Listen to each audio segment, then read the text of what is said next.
Now, there are big video game releases such as God of War games per se, and then there are these moments that feel like a line in the sand for just basically the entire industry. And, Grand Theft Auto 6 is just shaping up to be one of the latter. After more than a decade of Grand Theft Auto 5 dominating charts, consoles, and conversations, Rockstar isn't just following it up, they're stepping into a completely different era of design, technology, and expectation. And this time the goal doesn't look like it's just scale, it looks like control, precision, a tighter, more reactive world that doesn't just exist for the player, but pushes back in ways where the series has basically never fully explored before. For example, Vice City returns, but it's not a nostalgic postcard, it's actually a modern interpretation of Florida, and everything about it feels more grounded than past entries. The color is still there, the heat is still there, but it's pretty much layered with detail that makes it 10 times feel more alive. Highways stretching out with real density, side streets that feel cramped and active, and the space between major locations actually mattering. This isn't just a map built for missions, it's a place designed to feel like it's running whether you are involved or not. Basically, that shift alone changes how players approach the game, or technically speaking, even looking at it as a game. Because instead of moving through a playground, you're now stepping into something that feels like it has its own rhythm, a real world. That simple sense of rhythm carries directly into the story. And this is where Grand Theft Auto 6 starts to separate itself from everything that came before it. The main character is basically at the center, Lucia, and that matters more than just representation. It changes the energy. And pair that with her partner as what's clearly a crime-driven relationship, the narrative leans into something more personal than the series usually attempts. There is tension in every interaction. So far it seems, by the trailers, it says that these two characters are just basically tied together in ways that go beyond the job at hand. It's not about climbing the criminal ladder anymore per se, it's about trust, survival, and just how quickly things can fall apart when the pressure builds. Rockstar's always been good at writing its characters, but here it looks like they're narrowing the focus instead of spreading it across multiple protagonists, probably. The tighter approach could make the story hit harder because players aren't jumping between perspectives, they're staying in one lane, watching things unfold in a more connected way. Every mission, every decision, every moment feeds into that central relationship, and that gives the entire experience a pretty strong, or rather stronger sense of direction. The world itself is where the biggest leap is actually expected. See, NPC behavior has been evolving for years in Rockstar games, but Grand Theft Auto 6 looks like it's pushing that even further. How? Well, people don't just exist anymore to fill space.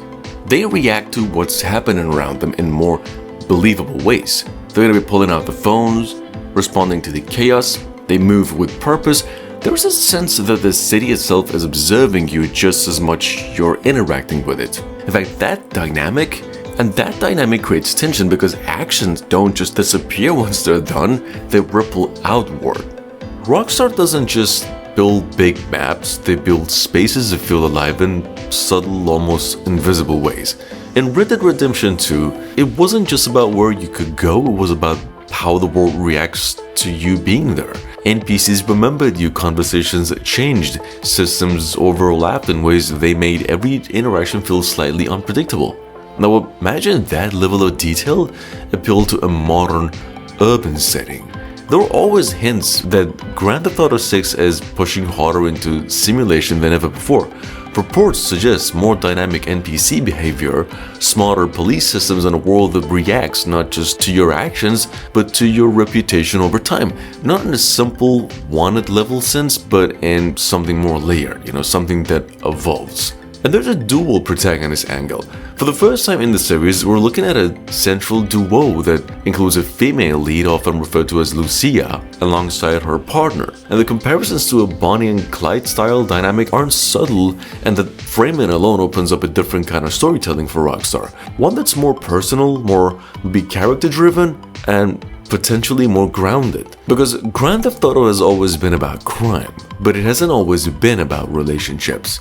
If Rockstar sort of leans into that dynamic properly, it could change how missions are structured, how dialogue flows, and how the player connects to the story. Instead of jumping between multiple protagonists like Grand Theft Auto 5, this could feel more focused, more intimate. Two characters, one shared journey, and a world constantly pushing back against them. Of course, none of this works without the gameplay evolving alongside. Driving, the shooting, movement, these are the core pillars of any Grand Theft Auto game, and while Rockstar tends to refine rather than reinvent, there's a sense that Grand Theft Auto 6 might be taking bigger steps than usual. Leaks and early footage actually suggest improving the gunplay, more weight to animation, and interactions that feel closer to Red Dead Redemption 2 than Grand Theft Auto 5, I'm sorry. This might sound like a small shift, but it changes the tone completely. GTA 5 was pretty fast, it was chaotic, almost arcade-like at times. Red Dead was slower, heavier, more deliberate.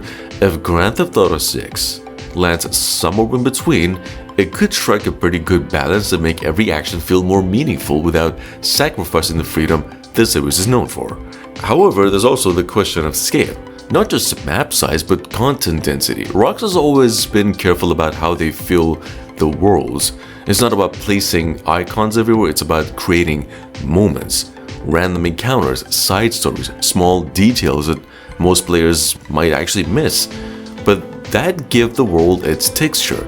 With Grand Theft Auto 6 reportedly in development for years, possibly the longest cycle in Rockstar's history, expectations around that density are massive. People aren't just expecting a bigger map, they're expecting a smaller one, a world that feels like it exists whether you're there or not.